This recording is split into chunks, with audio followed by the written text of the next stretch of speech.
अधिकारों की सुरक्षा करना हम सभी की जिम्मेदारी है और प्रदेश की सरकार इसको लेके एक कोई ठोस कदम उठाए। साथ ही साथ सरकार की जो गाइडलाइन है उसको किसी भी तरीके से अभी फॉलो नहीं किया जा रहा है, ये वाकई चिंता का विषय है। साथ ही साथ कंपनियों को जो जमीन चाहिए वो उनके लिए एक जमीन छोटा सा टुकड़ा होगा, पर किसी अन्नदाता के लिए वो उसका जीवन जीने का एक आधार है। इसके लिए किसानों को उनका पूरा हक और अधिकार पूरे तरीके से मिले।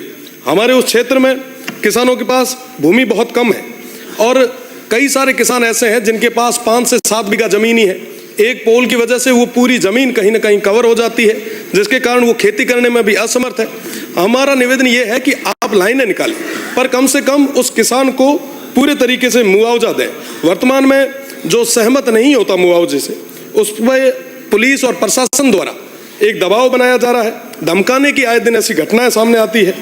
एक अन्नदाता को इस तरीके से परेशान करना ये ठीक नहीं है। मेरा निवेदन है जो हमारे अन्नदाता है वो बार बार कहीं ना कहीं दर दर की ठोकरें ना खाए, इसके लिए हमें मजबूती से उनकी बात को आगे तक रखना चाहिए। साथ ही साथ मेरा निवेदन रहेगा कि जो मुआवजे को लेके एक नियम बनाया है, मेरा निवेदन है कि इनमें भी संशोधन की जरूरत है और किसानों को पूरे तरीके से उनके हक और अधिकारों के तहत पूरा मुआवजा मिले, उचित मुआवजा दो। और आप लाइनें निकालो, हम लाइनों के विरोध में नहीं है, हम किसी भी तरीके से विकास के विरोध में नहीं है, पर विकास के नाम पर किसान के साथ में इस तरीके से अनैतिक जो घटनाएं घटित हो रही है ये चिंता का विषय है। और ये सिर्फ बाड़मेर का नहीं बल्कि पूरे पश्चिमी राजस्थान का है। तो मुझे लगता है कि संवेदनशील सरकार आने वाले समय में किसानों के हित में फैसला लेगी। बहुत बहुत धन्यवाद अध्यक्ष महोदय। कार्य सलाहकार समिति के प्रतिवेदन का उपस्थापन।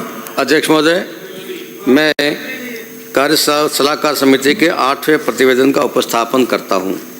अध्यक्ष महोदय, कार्य सलाहकार समिति की बैठक दिनांक 31 जनवरी 2025 को मध्याह्न पश्चात 2:30 बजे माननीय अध्यक्ष महोदय के वैश्व में हुई।